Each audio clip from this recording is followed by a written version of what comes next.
वैदिक काल में शिक्षा प्रणाली का क्या स्वरूप था? वैदिक काल में गुरुकुल प्रणाली थी। गुरुकुल की प्रणाली थी जिसमें गुरु अपने शिष्य को वेद, धर्म और विभिन्न विज्ञान को शिक्षा देते थे। अभी वैदिक काल की शिक्षा प्रणाली होती थी। वैदिक काल में शिक्षा प्रणाली का एक महत्वपूर्ण और संगठित स्वरूप था जिसे हम गुरुकुल कहते हैं। गुरुकुलीय प्रणाली था और इस प्रणाली में जो छात्र है, शिष्य अपने गुरु के आश्रम में रहते थे और वहाँ शिक्षा प्राप्त करते हैं। यह प्रणाली बिकाऊ नहीं था, इसमें शिक्षा की बिक्री नहीं होता था, इसमें ज्ञान की बिक्री नहीं होता था। यहाँ बिक्री का कोई था नहीं कि गुरु की सेवा करो, भक्ति पूर्वक गुरु की सेवा में लगो और फिर गुरु प्रसन्न हो कि आपके हृदय में आपको दिव्य ज्ञान प्रकाशित कर देंगे। ये प्रणाली शिक्षा के साथ साथ आध्यात्मिक और नैतिक विकास पर भी जो बल देने वाला शिक्षा प्रणाली था, वही था प्राचीन वैदिक शिक्षा प्रणाली। अभी जैसे गुरुकुल जो प्रणाली है, गुरुकुल का अर्थ होता है गुरु का घर, कुल का अर्थ होता है वंश। यह स्थान जहाँ शिष्य गुरु को सानिध्य में रहकर शिक्षा प्राप्त करे उसको गुरुकुल कहते थे। और गुरुकुल प्राकृतिक परिवेश में स्थित होता था, गांव, नगर, जनपद आदि से दूर होता था और वहां एक प्रकार की शांति होती थी। अध्ययन और ध्यान के लिए आदर्श जगह होता था और वहां पे वेदों का अध्ययन एवं धर्म की शिक्षा मुख्य उद्देश्य हो जाता था। शिष्यों को ऋग, यजुर, साम, अथर्व आदि इनके षड अंग के साथ में शिक्षा, छंद, निरुक्त, कल्प, ज्योतिष, व्याकरण आदि के साथ में ये चारों वेद का ज्ञान दिया जाता था और विभिन्न व्यवहारिक विज्ञान का भी ज्ञान दिया जाता था। जैसे गणित का ज्ञान होता था, ज्योतिष का ज्ञान होता था, चिकित्सा का ज्ञान होता था, वास्तु का ज्ञान होता था, आयुर्वेद का ज्ञान होता था, धनुर्वेद का ज्ञान होता था और होता था यह विविध प्रकार के जैसे धर्म शास्त्र का, नीति शास्त्र का, अर्थशास्त्र का, न्याय शास्त्र का, राजनीति, कूटनीति आदि सब उनके अधीन में आ जाते थे। और शिक्षा का मुख्य उद्देश्य क्या होता था कि चरित्र निर्माण, आध्यात्मिक उन्नति और भक्ति भावना का विकसित।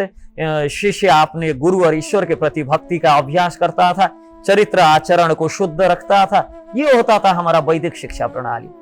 और शिक्षा का विधि होता था स्मरण, जैसे वेद और अन्य ग्रंथों को कंठस्थ करने की परंपरा होती थी। श्रुति स्मृति, श्रवण करो, उसको स्मृति पे रखो, ये स्मरण शक्ति को बढ़ावा देता था और ज्ञान को सुरक्षित भी रखता था। अभी तो क्या है, कोई आके हमारे ग्रंथ जला दे, पुस्तकालय में जाके आग जोश दे तो कोई पता नहीं। लेकिन होता था श्रुति स्मृति की परंपरा, आपको कोई हिला नहीं सकता था, जला नहीं सकता था, ये हमेशा परंपरा कायम रहता था। और होता था प्रश्नोत्तर का प्रणाली, तद्विधि प्रणिपतेन परिप्रश्नेन सेवया। सेवा मूलक शिक्षा के दौरान गुरु और शिष्य के बीच प्रश्नोत्तर होता था और प्रश्नोत्तर का आदान प्रदान होने से शिष्य की जिज्ञासा और ज्ञान की गहराई बढ़ता था। लेकिन गुरु को परीक्षा करने की, गुरु की परीक्षण लेने के हिसाब से प्रश्न नहीं होता था। तद्विधि प्रणिपतेन परिप्रश्नेन सेवया, सेवा करके गुरु का सेवा करके विनम्र भाव से प्रश्न किया जाता था और गुरु उनकी प्रश्नों का समाधान कर देते थे। और शिष्यों को शिक्षा के साथ साथ जीवन के विविध जो पहलुओं होते हैं उनका अनुभव भी होता था, अनुभव कराया जाता था, जिससे व्यवहारिक ज्ञान प्राप्ति होती थी। और जब गुरुकुल से शिष्य बाहर निकलता था, वो पूर्णतया आत्म साक्षात्कार, चरित्रवान और समाज की जो है, समाज में देने वाला समस्त जो जिम्मेदारी जो है उनको अपने कंधे पे लेने का, अभिभार को कंधे पे धारण करने का एक क्षमतावान जो शिष्य वहां से स्नातक होके एक स्नातक निकलता था। और जो है आध्यात्मिक जो शिक्षा, वैदिक शिक्षा प्रणाली में भक्ति का जो है एक महत्वपूर्ण स्थान था।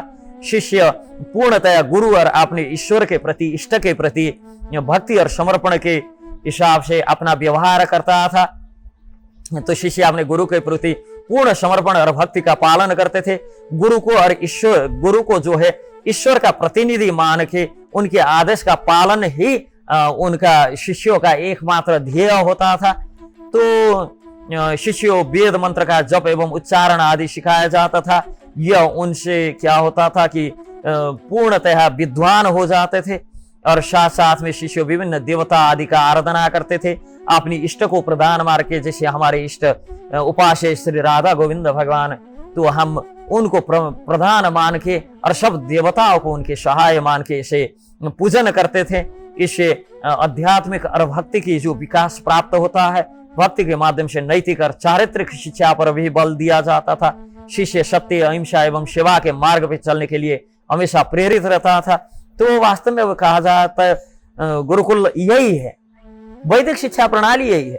वैदिक काल की शिक्षा प्रणाली एक समग्र एवं संतुलित जो प्रणाली था, जो शिष्यों को बौद्धिक है, जो नैतिक है और जो आध्यात्मिक विकास है, इस पर जोर देती थी।